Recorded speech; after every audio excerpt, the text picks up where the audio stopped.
ژەنڕاڵی مەزن، سەر لەشکری ڕووناچی، ڕوخێنەری قەڵای مەرگ و تروسکەی هیوای گەلان لە شەڕی داعش. مەزڵوم کۆبانی فەرماندەی گشتی هێزەکانی سووریا دیموکرات هەسەدا ناوی تەواوی مستەفا خەلیل عەبدیە. لە ساڵی 1967 لە گوندی حلنجی سەربەشاری کۆبانی لە خێزانێکی ڕۆشنبیر گەورە بووە.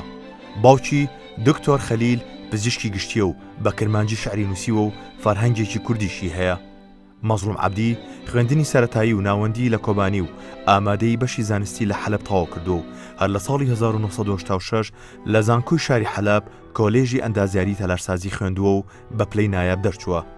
مەزڵوم عەبدی لە سەردەمی خوێندنی لە شاری حەلەب دەستی بە خەباتی نەتەوەیی بۆ دۆزی گەلی کورد کردووە و ماوەیەک سەرپەرشتیاری ڕێخستنی خوێنکاران بووە و بەو هۆیەوە چەندین جار لەلایەن هێزە ئەمنیەکانی سووریاوە دەگیر کراوە.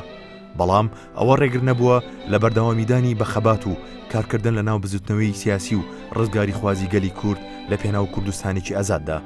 ساڵی 2004 لەگەڵ دەستپێکردنی ڕاپەڕینی گەلی کورد لە ڕۆژئاوای کوردستان کە لە ماوەیەکی کەمدا هەموو ناوچەکانی ڕۆژئاوای کوردستانی گرتەوە و چەندین هاوڵاتی کورد بوونە قوربانی، مەزڵوم عەبدی بیری لە ڕێخستنی گەنجانی کورد کردەوە و بیرۆکەی دامەزراندنی هێزی خۆپاراستنی گەلی لاگەڵاڵە بوو. ساڵی 2011 بە هەڵگرسانی ئاگری شۆڕش لە سووریا شانەکانی خۆپاراستنی گەل یەکەمین جار لە شاری حەلەب گەڕەکە کوردنشینەکانیان لە هێزەکانی سەر بە حکومەت پاک کردەوە و ڕێگەیان نەدا هێزەکانی سەر بە ئۆپۆزیسیۆنیش بچنە ناو ئەو گەڕەکانەوە. ئەویش بۆ هۆی بناغی دروستبوونی هێزەکانی یەپەکە و یەپەژە کە لە ساڵی 2012 وەک هێزێکی فەرمی ڕاگەیەنرا. مەزڵوم عەبدی ئەندازیاری ڕزگارکردنی ناوچەکانی ڕۆژاوای کوردستان بووە. سەرپەرشتی ئەو هێزانەی کردووە کە دواتر شاری کۆبانی و قامیشلۆ و ئەفرین و سەرەکانی و شاری حەسەکەیان ڕزگار کرد و ڕێگەیان نەدا گروپە چەکدارەکانی سەر بە ئۆپۆزیسیۆنی سووریا بچنە ناوچەکەوە.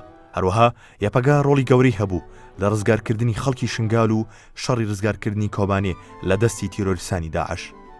لە ساڵی 2015 بۆ بەردەوامی شەڕی داعش هێزەکانی سووریای دیموکراتی دامەزران کە هەموو گروپەکانی سەر بە پێکات گەلێکی جیاواز لە کورد و عەرەب و سریانی و تورکمانی لە خۆگرت و شەڕی سەختیان لە دژی داعش دەست پێ کرد.